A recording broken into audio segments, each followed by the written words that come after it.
নতুন বছরে ফেসবুকে পোস্ট করার জন্য এরকম সুন্দর সুন্দর নিউ ইয়ার পোস্টার আপনি আপনার হাতে থাকা মোবাইল ফোনটি দিয়ে তৈরি করে নিতে পারেন। তো আজকের ভিডিওতে দেখাবো কিভাবে আপনি আপনার ছবি দিয়ে এরকম সুন্দর সুন্দর ডিজাইন তৈরি করে নেবেন।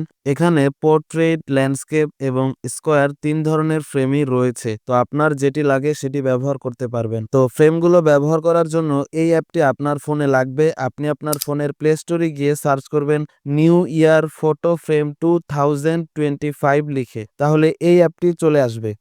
অ্যাপটির উপর ক্লিক করবেন এবং এখান থেকে অ্যাপটি ইনস্টল করে ওপেনে ক্লিক করে অ্যাপটির মধ্যে যাবেন। এখানে আসলেই নিউ ইয়ার ফটো ফ্রেম এখানে ক্লিক করবেন এবং এখান থেকে আপনার পছন্দ অনুযায়ী ফ্রেমটা সিলেক্ট করে নেবেন। আমি এখান থেকে পোর্ট্রেট ফ্রেমসে ক্লিক করলাম এবং এখান থেকে এই ফ্রেমটা আমার পছন্দ হয়েছে, আমি ক্লিক করলাম এবং গ্যালারি থেকে আমার একটি ছবি চুজ করতে হবে। আমি একটি ছবি চুজ করে দিলাম। তারপর এই ছবিটি হালকা পাতলা ক্রপ করা যেতে পারে। আমি ক্রপে ক্লিক করে ক্রপ করে দিলাম এবং এখান থেকে আপনি আপনার 2 আঙ্গুল দিয়ে সুন্দর করে এই ফ্রেমের মধ্যে এই ছবিটি সুন্দর করে বসিয়ে দিতে পারবেন এবং বসিয়ে দিবেন। এখান থেকে আপনি কিছু টেক্সটও এড করতে পারবেন। নিচে টেক্সট বাটন আছে, ওখানে ক্লিক করে, এবং তাছাড়া টেক্সটের ফন্টটা আপনি চেঞ্জ করতে পারবেন, টেক্সটের কালার চেঞ্জ করতে পারবেন এবং সর্বশেষে আপনি সেভে ক্লিক করে তার আগে আপনি হচ্ছে যেই লেখাটা টেক্সটে দিবেন আপনি নাও দিতে পারেন। তো সেক্ষেত্রে যদি দেন সেই টেক্সটটা আপনি সুন্দরভাবে বসিয়ে দেবেন এবং সেভে ক্লিক করে সেভ করে নিবেন। ধন্যবাদ।